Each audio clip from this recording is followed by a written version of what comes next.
What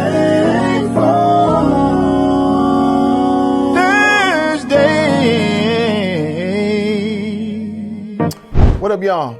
Today is Thursday, and today's Thankful Thursday. I want to spotlight my good friend, my brother, none other than Ian Burke, the Atlanta legend himself, Ian Burke. Man, I can go back to when Ian was at ASCAP. He was running the ASCAP building here in Atlanta back in the 90s, and I signed to ASCAP as a writer. And Ian was just so hands-on, and I know that if any other Atlanta artist that signed to ASCAP back in those times would say the same thing, man. Just, he was always, like, you know how in athletics they talk about a player's coach, the coach that really pulls for the players. He is approachable, he's personable, he's all of those things. Well, that is who and what Ian Burke was, is, and that's just who Ian Burke will always be.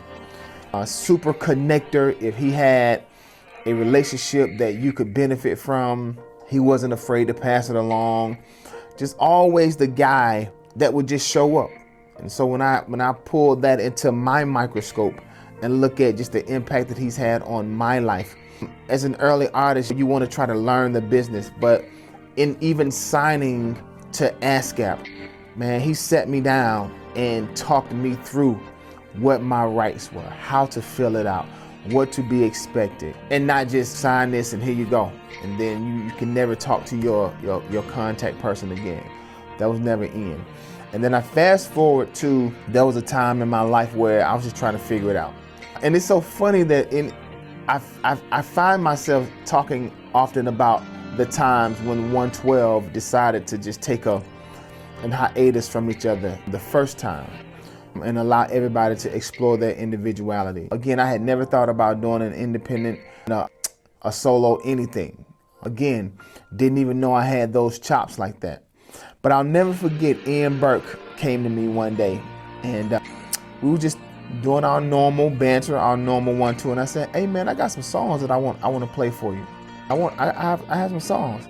And I sat in the back of either my vehicle or his vehicle at the time, and I played him about 4 songs.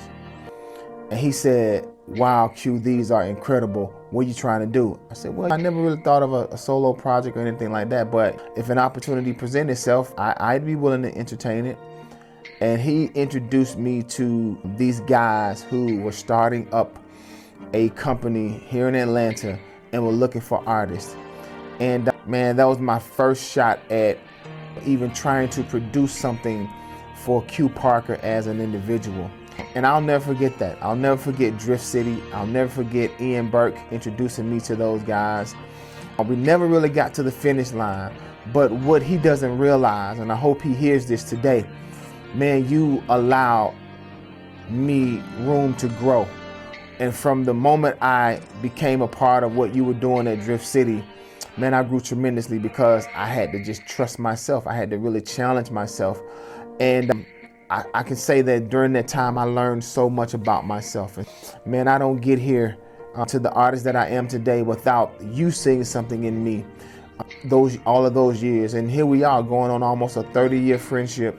And dude, I want to tell you that I love you. I appreciate you. And just a big old thank you, man, because you have no idea what you did for me in just believing in me. And I often say that word, belief, just believing in somebody.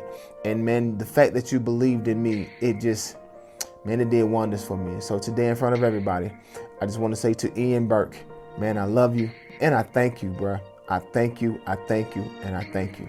Love you, Ian.